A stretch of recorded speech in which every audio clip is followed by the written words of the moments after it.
我會講下一個相機嘅全新嘅功能喺裏邊嘅。我仲未開始之前咧，撳 subscribe 先啦，同埋咧今日咧我就會未教你之前咧講一啲嘢先。如果譬如話當你啦有一日你要出去睇星星，咁啊好黑嘅，你唔可以就咁開個相機就即刻去影相嘅，因為咧你啲星星咧係完全睇唔到嘅，所以變咗咧你一定要用啲專業嘅相片啦，或者相機啦。咁如果你去到更多咧，你會見到咧有個叫做專業相片啦，或者影片嘅。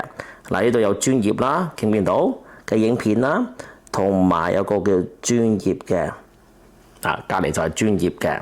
OK， 咁呢啲咧，咁就可以校啲光圈啊，校嗰個速度啊，咁你變咗咧，你就可以影啲靚嘅相嘅。咁咧而家咧，三星有個全新功能係乜嘢咧？我哋就去翻3點嗰度啦，我哋就而家去設定，即係呢一度啦。去到設定之後嘅話咧，我哋拉到最下邊，你會見到一個叫做 Camera Assistant。入咗 Camera Assistant 之後嘅話咧，係呢度有好多嘅功能，我而家唔會教你住先。拉到最下面少少嘅話咧，你會見到一個叫做專業模式嘅喎，意思就係話你嗰個嘅 camera set 咗乜嘢 setting 之後嘅話咧，你係可以儲存佢啦，或者咧你係可以 send 俾你啲朋友睇嘅喎。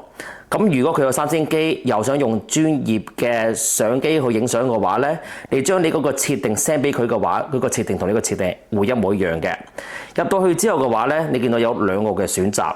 我哋去冇開裏邊之前咧，我哋就去咗專業相片先。我哋就校到我中意嘅顏色嘅光圈、速度。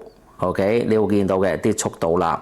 即係呢個咧就講緊係125/1嘅速度，嗰個鏡頭開足咁少秒嘅。或者咧呢個就係 AF 啦，即係自動嘅 focus 啦。清唔清楚？定係你想自己校得清清楚楚，你自己去校啦。咁咧就之後咧，呢個就係8點啦。你想嗰個相片係黃啲定藍啲，即係凍啲咁樣，你自己中意揀啦。做完之後嘅話咧，如果你真係覺得呢一個係好嘅話咧，撳翻個交叉先。咁你會見到咧有一個嘅好似設定咁樣嘅第二格，咁一撳佢。咁我哋而家咧就要去設定呢一度。咁我哋咧就話preset 1啦，即係我哋啱啱校嗰個嘅顏色全部喺晒度啦。中意嘅話咧就撳儲存。咁而家咧我哋一整咗啱啱嗰個顏色嘅話咧，就已經咧 preset 咗啦。你中意幾時翻轉頭咧？嗱，你開翻我哋相機啦。你幾時翻轉頭嘅話咧，你撳呢個 preset 嘅話咧，就會去翻你啱啱校嗰個顏色噶啦，就咁簡單嘅。呢個就咧就係 number 1啦 ，feature number 1。咁第二個功能咧就係相片啊，從相片設定建立，記住係你自己影嘅相喎，唔係話下載啊，唔係剩嘅，總之係你自己影嘅相。所以入到去之後嘅話咧，你要揾係你個相機啦 ，OK？ 唔係 download 啊，唔係 quick share，做呢個相機。呢度啲相咧，佢係可以幫你了解下，呢個係用咗咩嘅設定，或者係咪自動嘅？譬如話，如果我係用買呢一個嘅食物嘅話咧，佢話俾我聽咧，呢個設定嘅 setting 咧就咁樣嘅 ，OK？ 咁佢話自動啦 ，ISO 係500啦，即係嗰個速度咧係60%啦，你會見到嘅。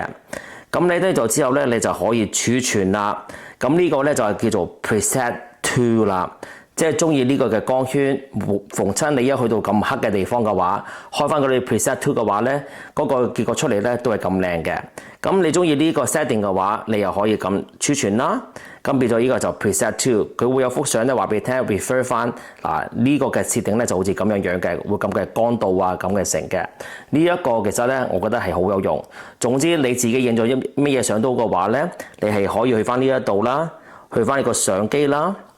咁你抄翻一個顏色出嚟，譬如我要揀呢個顏色嘅話，咁咧佢會話俾你聽呢個係點樣啦。咁呢個咧就全部係自動 ，OK？ 就咁樣嘅。希望呢集幫到你啦，撳 subscribe 啦，撳鐘仔啦，下一集再見到你，拜拜。